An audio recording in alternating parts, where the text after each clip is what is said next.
Please say something. Sam Uncle, you know me. It's good to have you here. Thank you so much for doing this talk with us. Thank you, thanks for being there and organizing this. Thank you. These are our committee members. That's Ronald Patel on the left. That's Parth Desai. That's Saket Tibrewal. Hello. Namaste. Hello. We're all very grateful for having you here. It's a privilege. Oh, sorry, I did not see. Here we have, sir, here we have Dr. Shilpa Parasrampuria. Looking forward to hearing today. Good. Good to see everybody. So how is the cold there? Very cold. We have about a feet of snow Yeah. and it's very cold. Cold meaning 20 degrees below centigrade. Yeah, that's cold. But you know, if you live in Chicago, I've lived here for 57 years. You know, you can't complain about cold.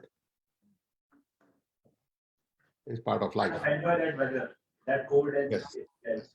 Well, you stay home, you get your reading, writing, you drink your scotch and light your fireplace, and you do different things in winter. You don't go out. Anything new that you are working on? Any book? Yeah, I'm working on a next book on digital citizenship. Wow. Oh, lovely.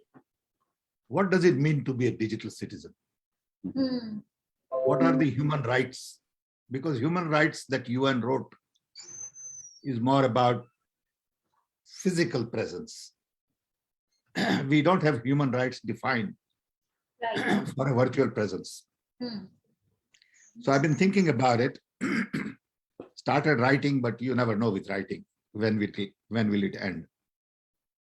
Right. That's a very very new concept.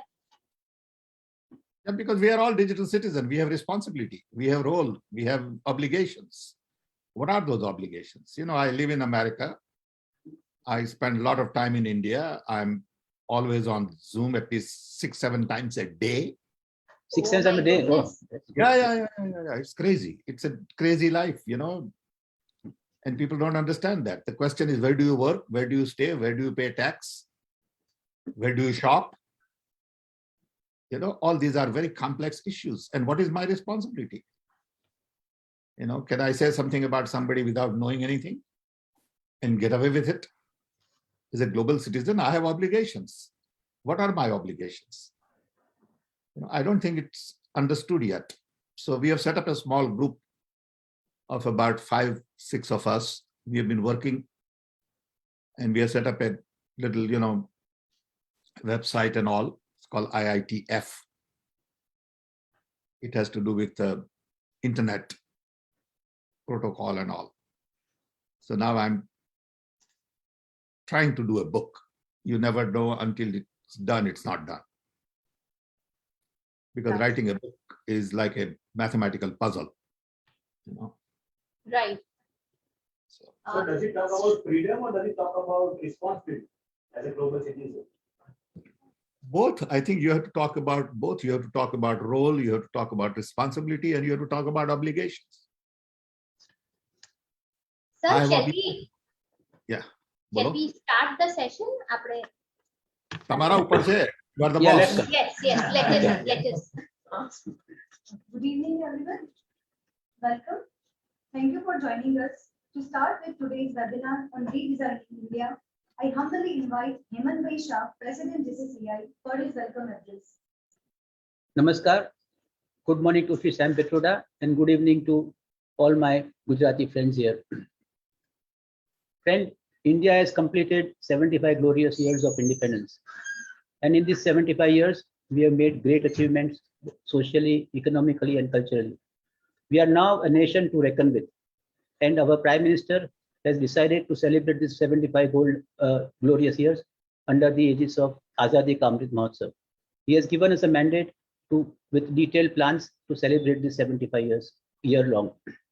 We at GCCI have also planned to celebrate this 75 years and have formed a separate committee for the same.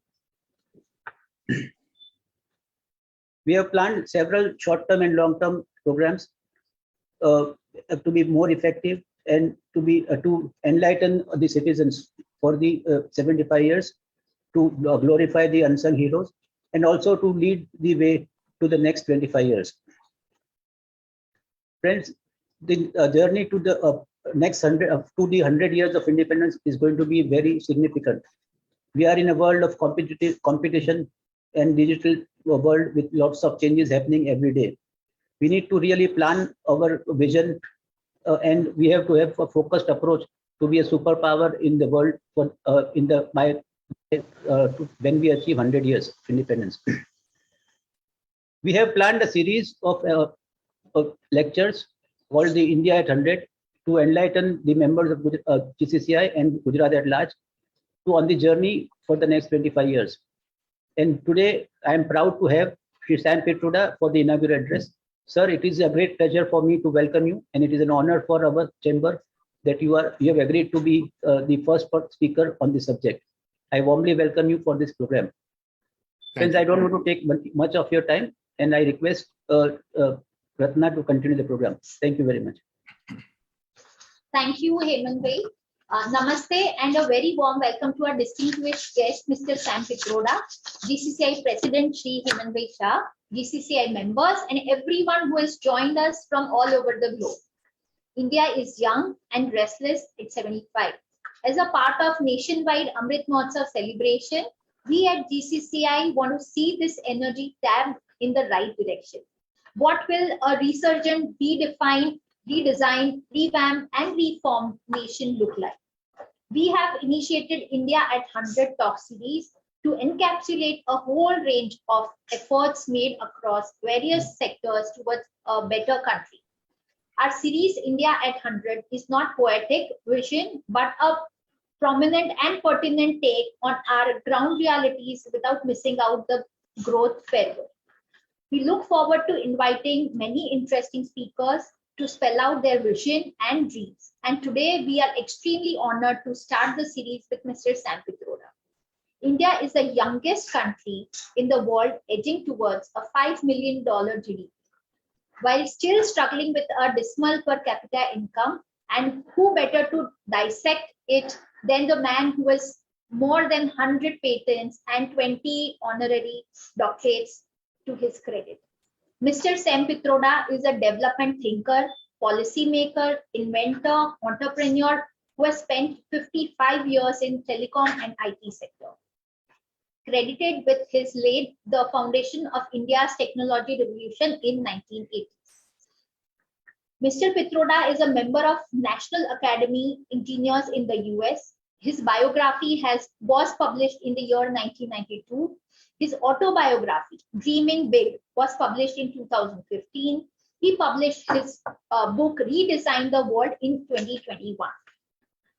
It is a matter of pride for us that a Gujarati made a mark on global platform with his exemplary work.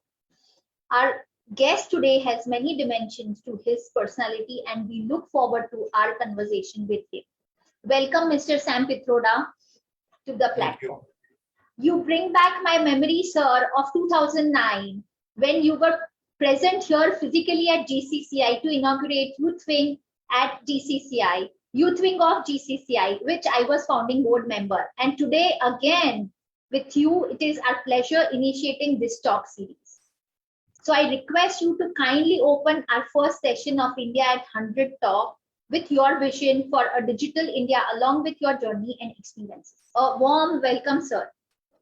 Thank you. While the session is on, I would request everyone to put your questions for Mr. Pitroda in chat box, stating your name and organization or institute, so that we can take up the questions and answers towards the end of the session. Thank you. Welcome, sir.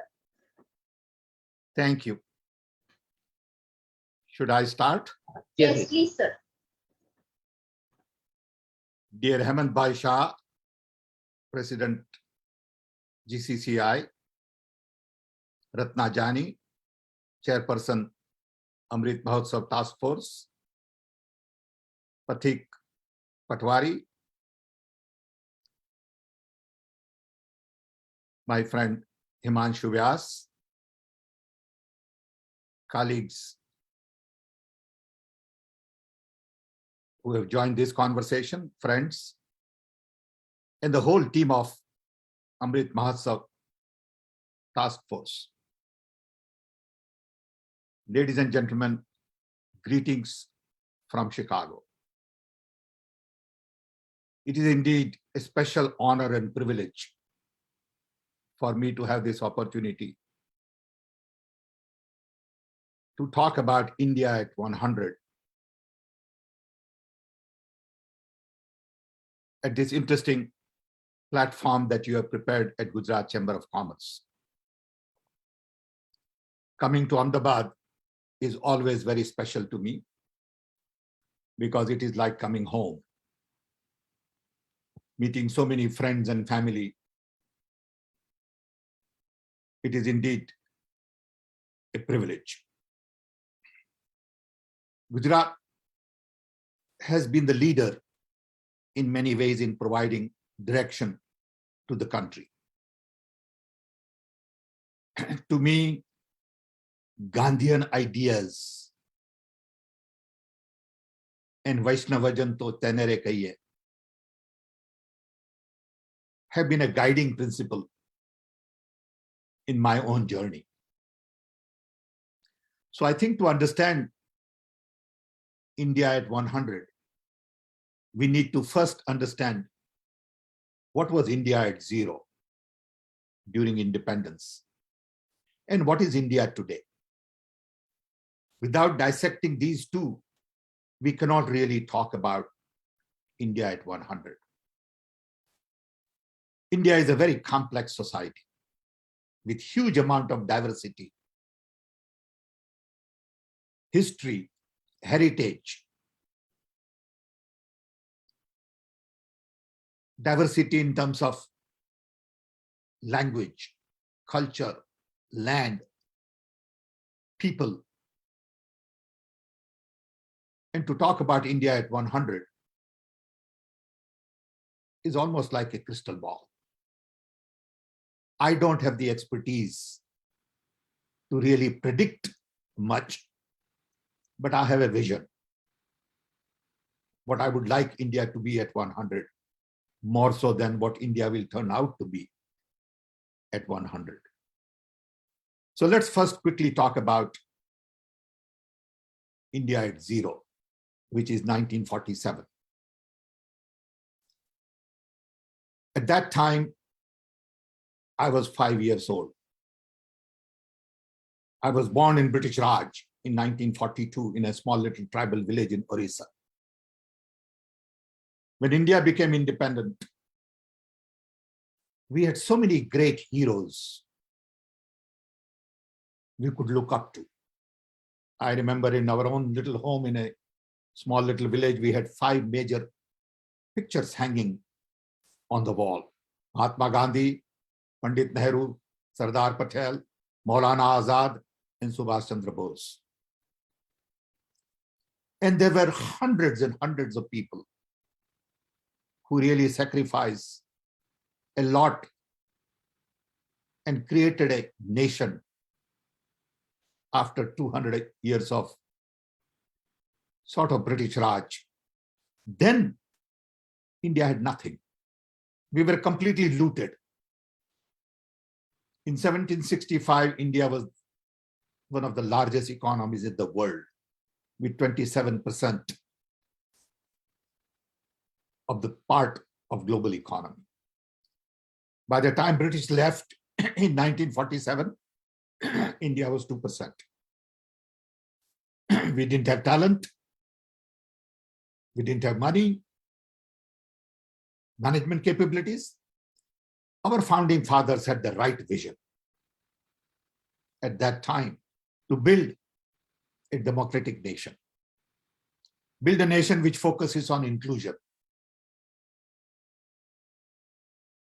build a nation from ground up.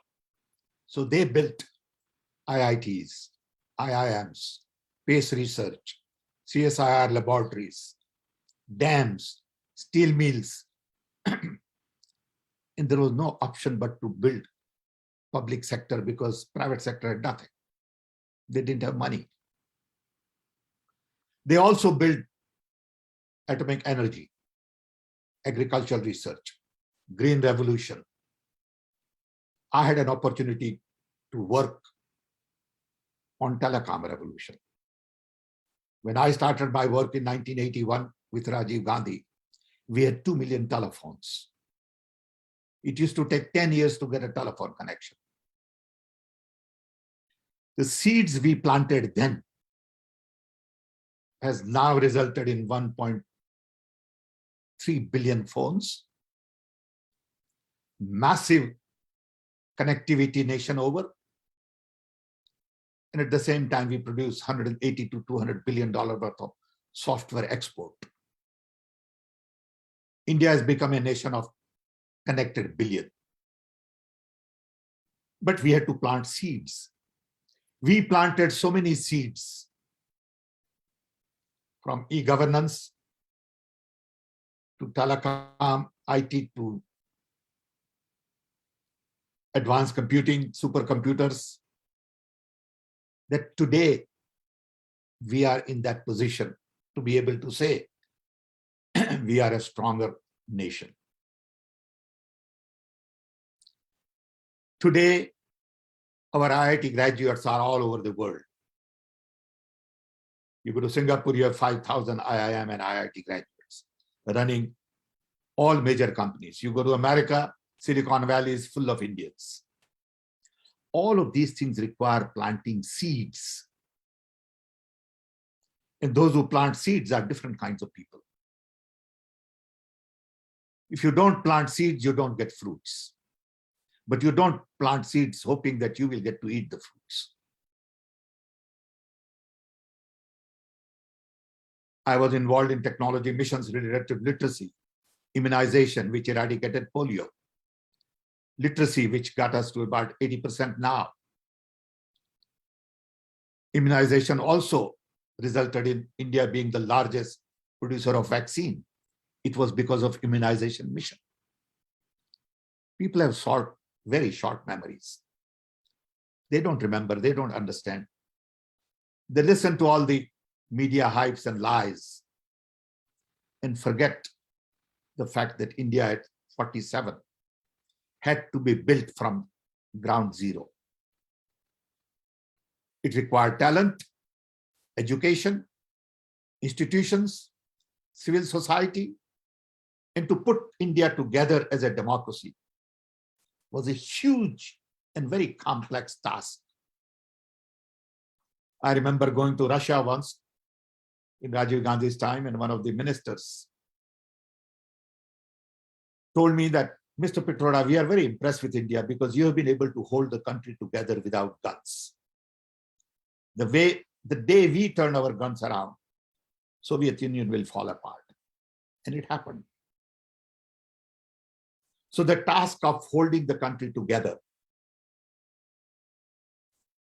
respecting our diversity, focusing on inclusion, and creating value in the society was important task of nation building. Building a nation is very different from building a company. Building a nation requires a lot of collaboration, cooperation, communication, and consensus. In the long run, a democracy has to have a conversation. I have been a party to that journey, directly, indirectly, and I know how important it is to understand the fabrics of a democratic society, diversity of India, and respect different viewpoints. India has come a long way. Of course, we could have done much better, but then we have to accept the reality of Indian environment and ecosystem. India today is of great concern to me. India today is of great concern to me because our institutions are not functioning independently. Whether it is judiciary, education, security, democracy is being undermined. Civil society is not given the space and the room at the table. And scientific mindset is eroded. We don't emphasize logic, rational thinking. We immediately get into argument, lie about history, attack each other, and we have lost civic sense in many ways. And I worry about India today. People talk about superpower. People talk about $5 trillion economy. To me, that doesn't make sense if you don't take care of peace and prosperity of the people at the bottom of the economic pyramid. We have 400 million people below poverty line. We can't even provide clean air in Delhi. And we talk about being a superpower. So I think slogans at times don't make sense. Reality is very different. And I worry about future of India. So now let's talk about what is the vision of India at 100. First, I would like India to be a thriving democracy at 100 as an example to the world. Even better democracy than America has. I would like India to be the leader in democracy because we have the diversity no one else has. People in East are very different from people in West. People in North are very different from people in South. And we are the real melting pot of the world. All kinds of people came to India, settled there, lived there, survived there for generations. So India belongs to everybody and not to one group of people. So to me, first major task is to make democracy thrive, which require independent institutions, which require huge role for civil society, and which also require scientific mindset, rational, logical approach, ability to listen, ability to communicate, ability to coordinate, cooperate, and co-create. Assuming that this is the kind of ecosystem we could create, where everything is decentralized. Democracy implies decentralization and not centralization.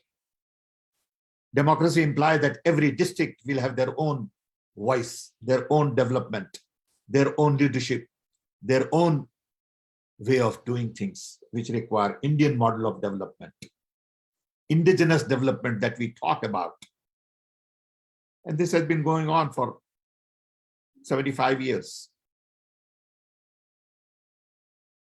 Two, we must recognize that technology is the key to expediting the process of development. In particular, hyperconnectivity offers unique opportunity to change everything. To me, hyperconnectivity implies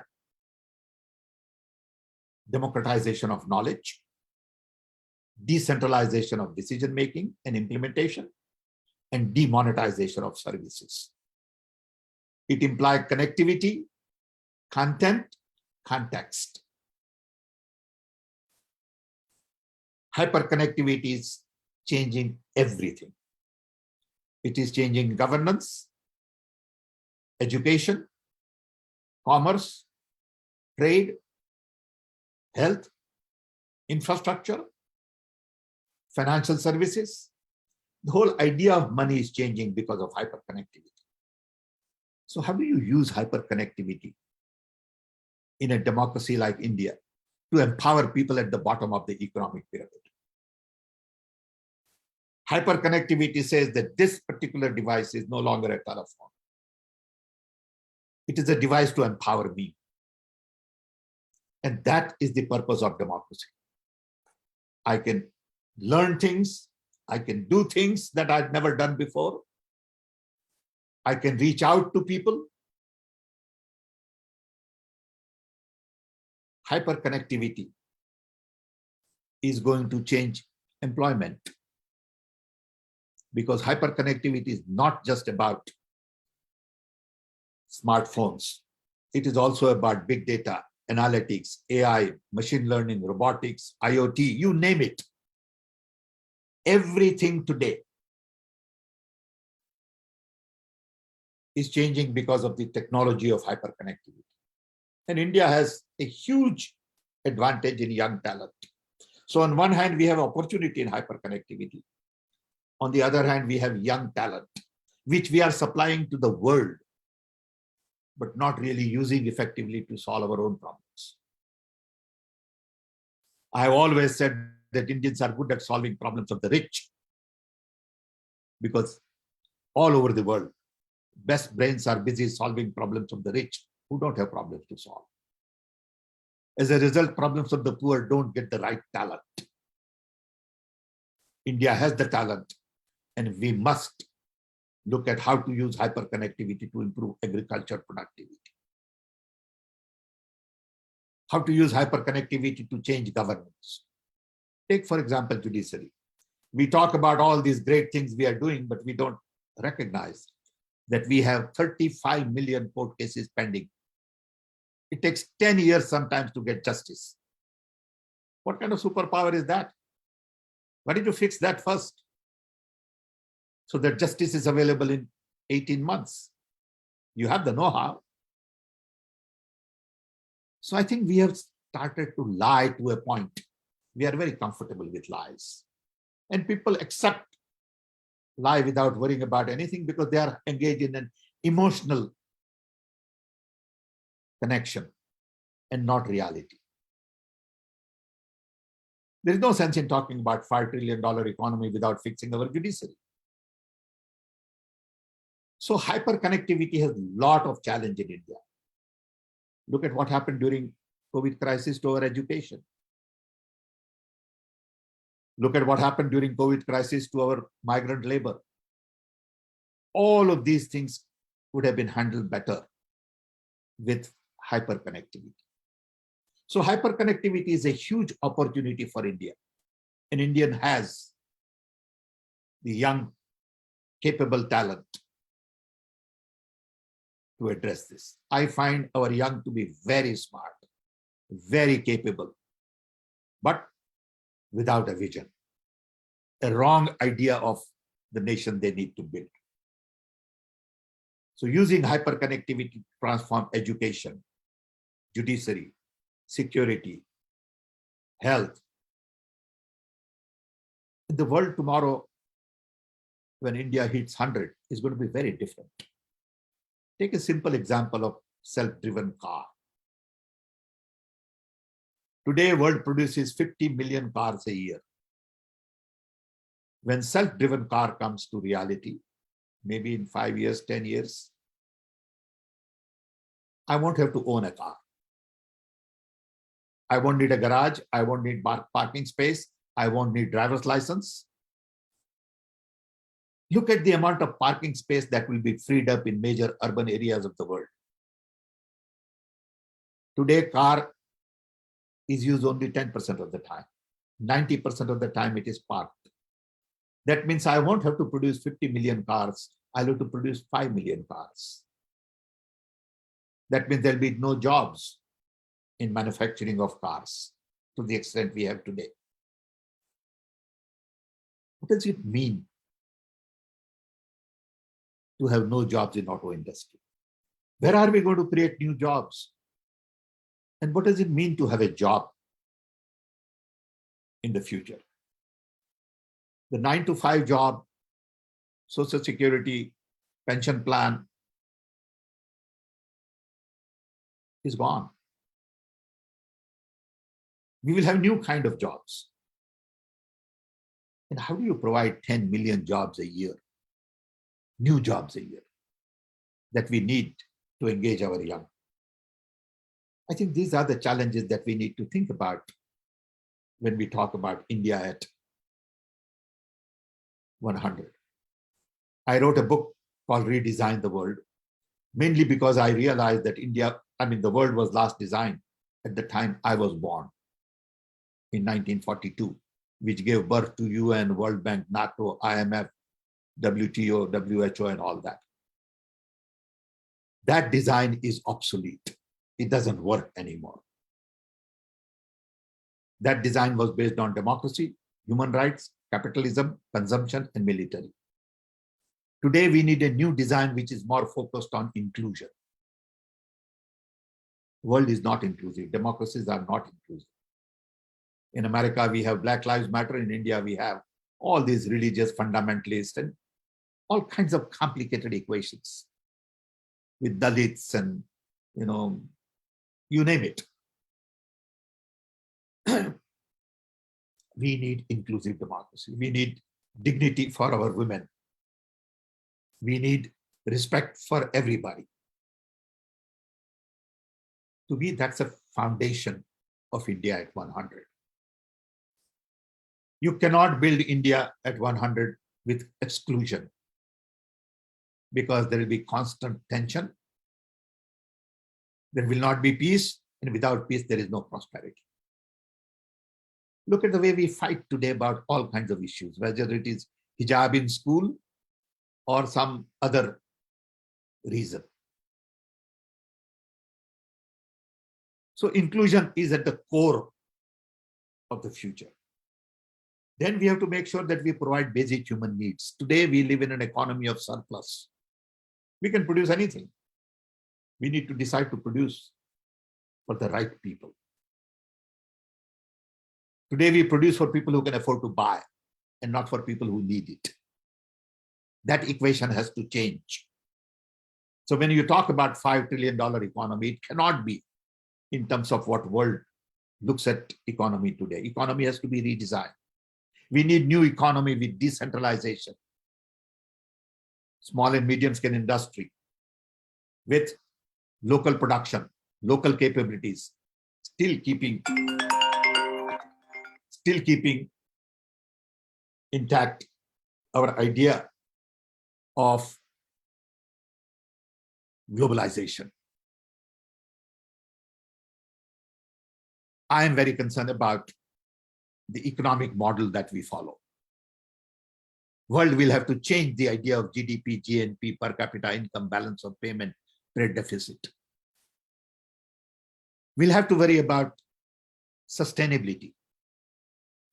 So the new world order that I talk about includes inclusion, basic human needs, new economy, conservation as opposed to consumption, and sustainability and non-violence. This idea of enemy at the border all the time, Pakistan as the enemy and go fight, and military mindset has to go. Then India at 100 would have meaning. Governance becomes the key issue. Technology has to change education, economy, environment, health, and employment. But employment will have a new meaning. So India at 100 has to focus on better nutrition, better health, better education, and not at $5 trillion economy, and not at counting unicorns, and not at counting billionaires. That is not going to be the challenge when we look at India at 100. So it all depends on what you value. Ultimately, values dictate your future. Do you value inclusion? Do you value Gandhian ideas of truth, trust, love, democracy, freedom?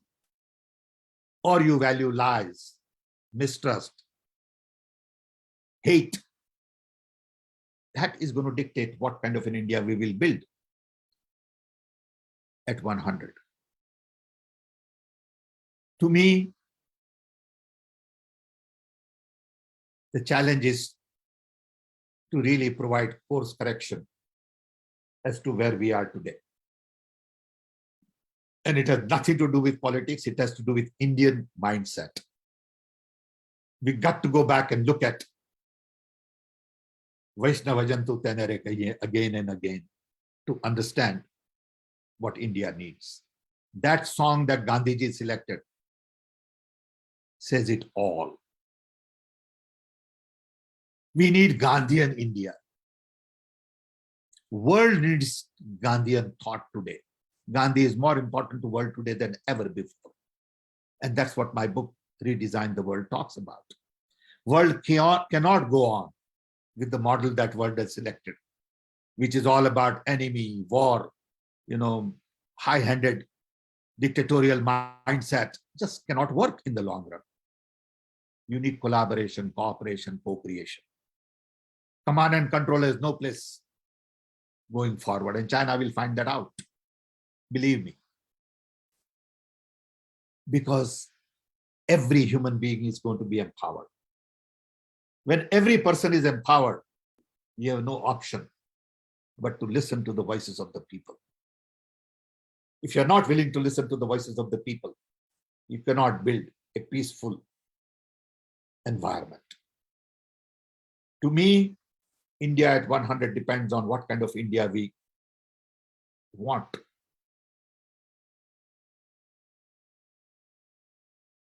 What kind of a future we want to select. We have the tools and we have the talent. Tools are the technology of today. Hyperconnectivity is one piece. We also need technology for biotech, nanotech, longevity, batteries, energy, all of that environment. We cannot say that we will be carbon neutral at 2070. We have to say we will be carbon neutral as soon as possible. We can do it at 2050 if we want. But do we have the political will to do it? If you announce 2070, it will be 2090. If you announce 2050, maybe you'll do it by 2060. How do we use technology to transform our environment? Itself is a huge opportunity. India could be the leader in the environmental technologies. Like America had a dream to take man onto the moon, India could create a dream saying we will be the destination for environmental technologies of the world. And our young can be energized, saying everybody is going to now work on improving world through better environment. India will provide the technology. Technology of sensors to AI, to monitoring, to seeds, to natural farming, you name it. Water management. That is the kind of dream we need. And we don't need a dream of $5 trillion economy. Believe me. We need a dream which says India will be the champion of solving the problems of the global warming for the world. We have the Indian talent, and we are going to direct that Indian talent because our young are very special. That is the dream of India at 100. All this bogus stuff is talked about by people who don't have any idea. They are incompetent, they are arrogant, they are uneducated, they can't write even a paragraph. And they criticize Nehru, who wrote a book called Discovery of India in a prison without any library, without any Google. Read that book and you will know the depth of thinking our founding fathers had. We don't have that level of education, expertise, understanding. We are shallow. And we work on sound bites, capitalize on social media.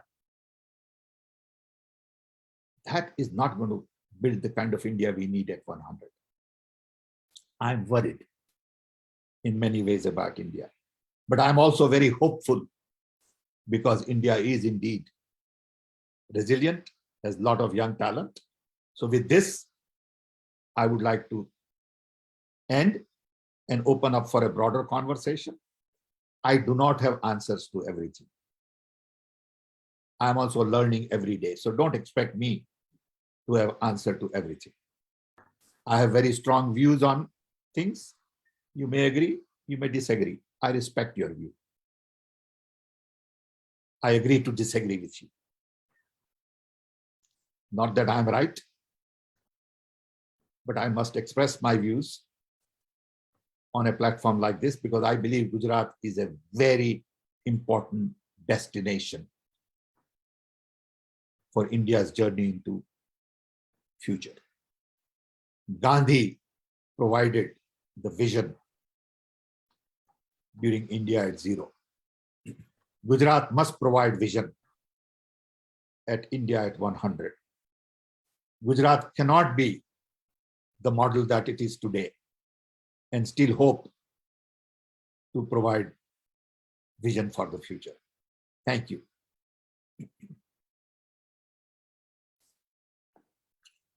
I am ready for interaction whenever you want, however you want.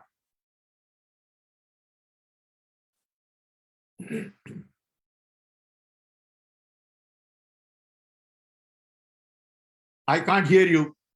With us, I can't hear you.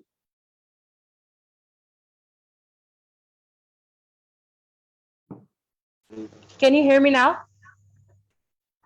Okay. Thank you, Sam sir, for such an insightful speech, a deep look into what India was, is, and can be. I now open the session for questions from students and entrepreneurs from Gujarat and all over the world. The first question is from Bipin Mehta. He is the president of Computer Society of India. His question is, when you were making the policies for India back in 1980s, were you sure its impact that it would cause such a positive radical impact across the rural and urban India? Well, at that time, we had no idea of internet. With all our expertise, we could not visualize internet as it turned out to be. We also did not visualize the impact of mobile connectivity. And this is not just me, all my friends who are on the top of telecom. You know, the fellow who invented cell phone, Marty Cooper, is a good friend of mine. Marty and I talk on and off. Winton Cerf, who invented internet protocol, is a good friend of mine. So I'm connected with all these people because many of those are my age. Thank you. And we did not anticipate. I had no idea that India will turn out to be a country of 100 connected billion people by 2020. But we did understand that connectivity is important. Computers will change. Airline reservation and railway reservation became exciting thing to do in those days. So some of it we had visualized, most of it we had not visualized. Thank you. Thank you. Our next question is from Shaurya Jain, a class 11 student from Tulip International School. He's asking, sir, my question is that according to current scenario of India, will it lead to improvement in the problems you stated, and which departments or industries will boom in the future? He's talking about the technology that you mentioned. Well, first of all, we need political will to say that we will be the champion of environmental technology. Technology is pervasive today. There is no one department that can say, I am a technology department. Everything is technology. Education, health, shipping, transport, aeroplanes, civil air, you name it. Technology is pervasive. IT is pervasive. So these vertical silos don't make sense anymore. In a hyper-connected world, the organizational architecture of the governance must change. You cannot have Ministry of Steel. You cannot have Ministry of Shipping. It doesn't make sense anymore. But we still have it. We are the only country where you have a railway budget. And come on. You got to change. You got to create new organizational architecture, which is in tune with the hyperconnectivity. That is where the change is going to come from. But we don't even think like that. We think only in old paradigms. Immediately we go back to history, we go back to Ram, we go back to this, we go back to that. No, you got to look at future. I don't want to discuss history. I have no interest. Of course, I respect it. I've learned it. And I know what it means. But every time I don't want to go back. I don't have eyes in the back. I have eyes in front. So I want to look at future. Don't give me any input on the history. You keep it to yourself. I'll keep it to myself. And let's work on agreements to move forward. That is the challenge. So every ministry has to change, not one or two, to answer your question. Thank you. Thank you. Another question is from Vinay Bansod. He's the ED and CEO of Windsor, Ahmedabad. Hello, sir. It was a nice message from you. You brought telephone revolution in India. What do you think would be the next revolution for India to address it on its priority? I think the next revolution really has to be a next agricultural revolution. I'm convinced that all this technology must be guided toward better food, nutrition. Let me tell you something very personal. Okay, and I hope you don't mind my being blunt and, maybe some people will get hurt. When I see children today in Gujarat, I feel sorry that there's little. They have not grown to be 6 feet tall and healthy looking. And it bothers me. My generation, we were all pretty, well fed, whether it was rotla or ghee, it didn't matter. Okay. We were well fed. We were all 6 feet and, pretty husky. And look at children today. And my God, I feel they are not nourished properly. And it bothers me in Gujarat. See, what good is all this development if my sister's daughter looks like little, 4 feet, 11 inches? Not right. Because we don't get the right food, right nutrition. So my request would be to have great revolution in food. And Indian food is so interesting and so innovative and so creative. I tell you, Indian food is, when people say India is not creative, India is not innovative, they are wrong. Just go look at Indian food and you will know how creative this country is. Okay. I mean, India could be the food basket of the world. No other country has the kind of variety of food we have. From Gujarat to, South India to Punjab to Assam to Orissa to Bengal. My God. How do we create value in that food? Okay. To me, that is the biggest challenge. So that all my grandchildren in Gujarat are pretty healthy. And I want to see Gujarati girls who are sort of comparable to any other and not tiny little kids. I don't like that. Believe me. So I would say food is the big challenge. Of course, it requires political will. Of course, it requires new thinking, and it can be done with small farms. It can be done with new technology, biotech, nanotech, and then longevity. Many of the young people that I see on the screen today, you will live to be 100 years old, minimum, maybe 150, who knows? Look at me, I'm 80-year-old, and I feel like I'm 30-year-old. I had 2 quadruple bypasses, I had cancer, and I'm doing great. Okay. Thanks to technology. So that is where we need to focus. We don't need to be a $5 trillion economy, please. We don't have to be a superpower. Okay, we have to be providing right kind of environment, food, health, education to our people at the bottom of the economic pyramid. India is not about top of the economic pyramid. They'll take care of themselves. You don't need to worry about them. They are smarter than we are. They have more money than we have. So just let them do what they're doing. You got to worry about people who can't take care of themselves. And that's very Gandhian.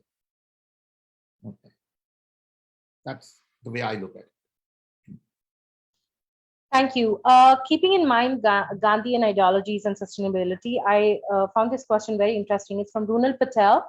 She's from Vasa Pharmachem Private Limited. Her question is, how should SME and MSME work further towards globalization, keeping in mind the sustainability? First of all, everybody doesn't need to worry about globalization. There are people who need to worry about localization. There are people who need to worry about globalization, and there are people who need to worry about both. The key is to understand that to scale, you don't need big manufacturing. You can scale by networking SMEs. SMEs imply local production, local capability. You look at the clusters in India, whether it is handicraft in Kutch or pharmaceutical in Ahmedabad. These are two extremes. Okay. Or tile making in Morbi, or pharmaceutical or chemicals in Baroda and Ankleshwar, or diamond in Surat. Okay. You just look at how do you capitalize on these clusters? How do you modernize these clusters? In India has something about 200 clusters. Brassware in Moradabad, bamboo in Agartala, furniture in Kerala. The demand in India is so very large that you don't worry about global market in the beginning. Some people will address global market, which is good. Let them do it. Okay. But everybody doesn't need to think of globalization, right? Okay. If I'm worrying about furniture, why should I think of globalization right now? But it is fancy and fashionable, so everybody talks. Most of the people don't understand what it is. And SMEs are very important. Unorganized sector in India is one of the most important. Look at our artists. I mean, I tell you, there was a gentleman in Godhra called Jagdish Bhai Mistri. Jagdish Bhai was a photographer. A great, great painter. Nobody knew. Jagdish Bhai had no money. He was dying. So I said, how do I help him? Because he was a man with a lot of pride. So I said, Jagdish Bhai, do some painting for me. He said, are you sure? And I said, yeah, please, I'll give you whatever, lakh rupees, you just paint. I tell you, he did 4 books of sketches for me. He died. I have those 4 books. And look at the talent of that man. I tell you, he is the artist of the first order. No one recognized him. No one built him. He was such a humble, simple, poor fellow who died in a situation which was not acceptable to me. And there are many, many like this in India. You know, I had one Muslim gentleman who came to me in Baroda. He had done a big canvas of my painting, my face, big one, oil. He just came, gave it to me, bent his head and left. I've never seen him again. I couldn't even find who that man was. That is India. It is that India that I want to build. Okay. There is so much talent in our fashion, in our art, culture, music. You know, I mean, sometimes I listen to some of the Gujarati songs and I can't imagine the poetry. Okay. Where have we lost all this? Where did it go? So I want to build that and not worry about $5 trillion economy. It'll happen. Fine. But what kind of $5 trillion economy is more important to me than the number? So I would focus on food. I'm a big lover of food. I have to watch my weight, and I love to eat. My God, Gujarati food, or, it's ridiculously good. Thank you. Thank you for sharing that. I think we all agree that we all love Gujarati food. Keeping Building Nation in mind, we have a question from Amit Parekh. He's the chairman of Startup Committee at GCCI, in fact. His question is, he wants to know your observations and your valued suggestions for startups in India. What would you suggest? I am happy to say that Indian talent is already pretty active in startup, whether it's in Kerala or in Gujarat or in Mumbai or Delhi or wherever. A lot of young people are going into startup, but their idea of startup is only software. Their idea of high tech is satellite computers. That's not high tech. That's one piece of high tech. There is high tech for environment. Why isn't anybody trying to solve the problem of cleaning air in Delhi? I don't get it. Okay. How can you say Delhi is a great city, but you can't breathe? The funny thing. Okay. Why can't you solve problems of slums in Gujarat? Why do we have so many slums? We talk about all $5 trillion economy. We can't even sort our slum problem. So look at the ground reality and see where your talent should be.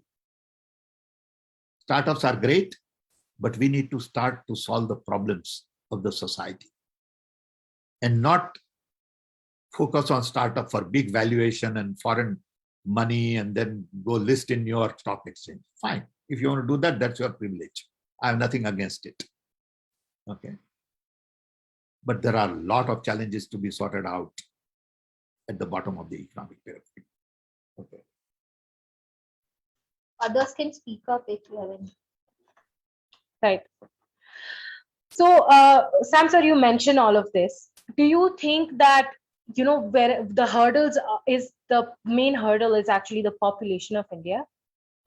Whether it's technology, whether it's sorry, go I ahead. don't think population of India is a hurdle. Okay. I think it's a challenge. It is an opportunity. And, I like big families. Okay. I like to live with lots of people. Okay. I think people are important. That's what life is all about. Okay. What a lonely life it would be. Okay. If it was a small population and very small family. Okay. We are 8 brothers and sisters. In US, I have 85 family members directly, not indirect, not cousins. My own brothers and sisters and their children and their children. What a great life it is. So I like people. I don't think people are a problem. We can produce enough. When we had 650 million people, world thought India will be a basket case. India will not be able to feed 650 million people. Today, India can feed 1.5 billion people and we have surplus food. So don't worry about that. Okay. The point is, what do we do with these people? Okay. How do we empower them? How do we respect them? How do we provide opportunities, dignity, education, health? Because they are your people. See, at the end of the day, Corona crisis taught us one lesson. One is we are all interconnected. We are all interwoven, interrelated, interdependent. Whether I'm black or white or Harijan or Brahmin or Suthar or, whatever, doesn't really matter. It don't matter. Okay. Because at the end of the day, 2 things matter: planet and people. I need planet. Planet doesn't need me. Planet will survive without human beings because there are lots of other life. But human beings can't survive without planet. So everything I do must take into consideration first planet. Is it good for planet or bad for planet? If it is bad for planet, don't do it. If it is good for planet, do it. Second thing is people. People matter. So whatever you do, you ask a question. Is it good for people or bad for people? If it is bad for people, don't do it. And people imply everybody. People imply those who are different than you are. What a boring life it would be if everyone was like you. The beauty of this world is that everybody is different. You're all different in the family. Why can't you be different in the country? You know, we are 8 brothers and sisters and we are all different. And that's the beauty. And we don't celebrate that diversity. We got to celebrate that diversity. It is okay for you to be very different from me. It is okay for you to disagree with me because maybe I learned something from you. I don't need to fight with you because you disagree with me. See, people in India don't distinguish between criticizing person and criticizing an idea. They get confused. When you criticize somebody's idea, they think you are criticizing them. These are two separate things. It is okay for you to criticize my idea. That doesn't mean you are criticizing me, because I may have a good idea tomorrow. So I totally forgot what the question was. What was the question? About the population. You were right on track. Population is not, I don't think. It's great.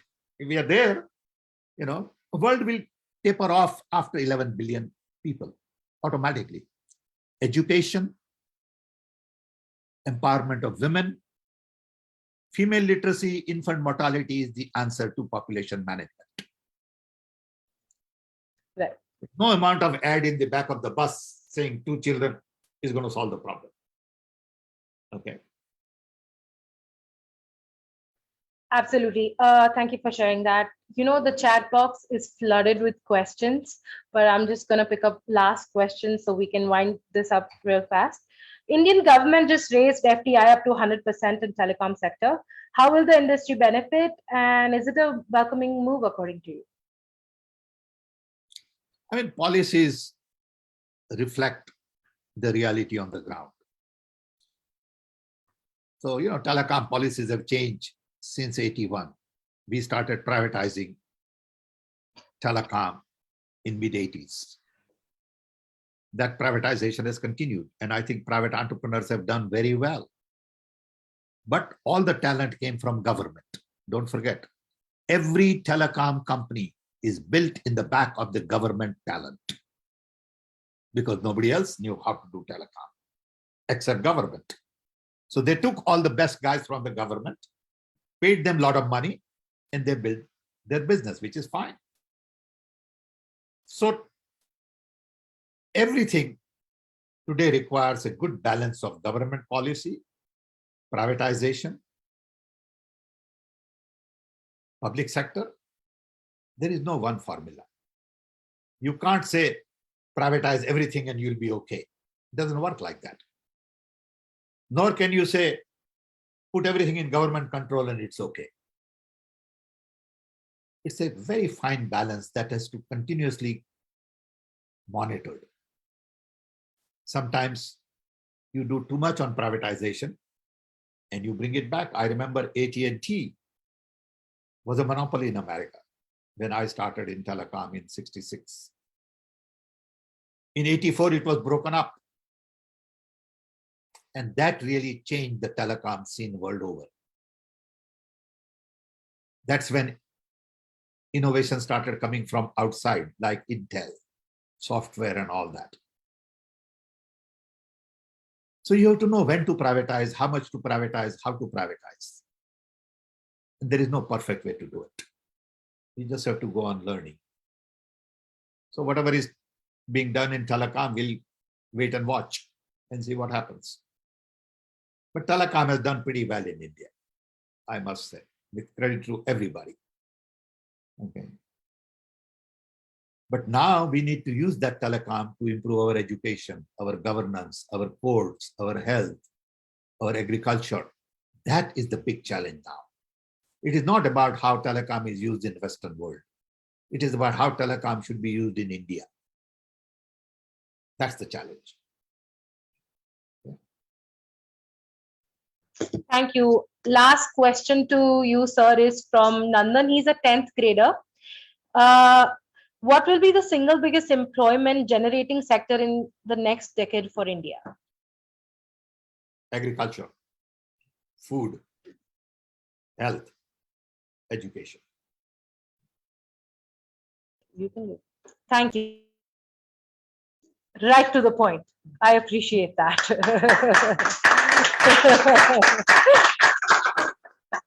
Thank you. I hope it was useful. I just talk. I don't prepare anything. I just do whatever. No, I don't think you have to prepare anymore. You No, are not just... that, but sometimes I think some people don't like it, but that's their problem. Love that. Thank you so much, Sam, sir. I'm gonna hand over the mic to Dr. Shilpa Parasrampuria.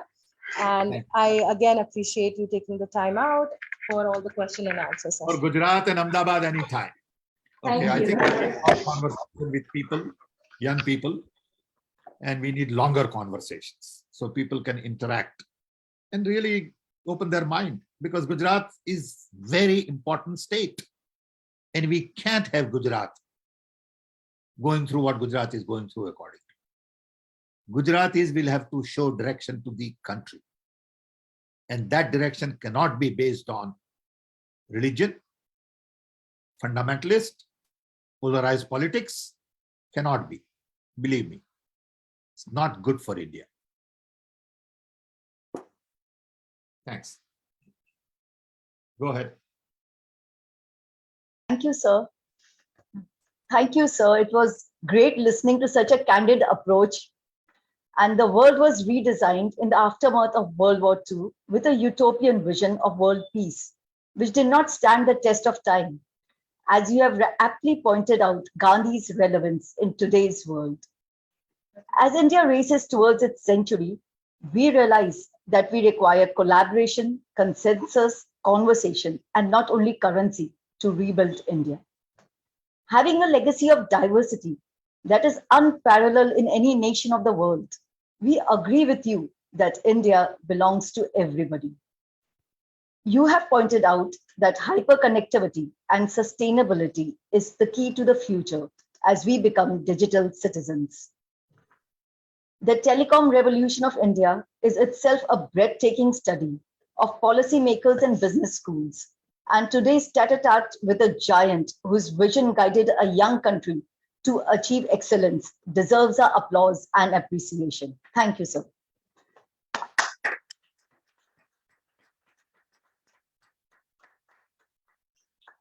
Our heartfelt thanks to President of GCCI, Shri Hemant Bhai Shah, under whose vision the initiative of Azadi Ka Amrit Mahotsav has been both a connect with our scientific and spiritual past and the grand future that awaits India at 100.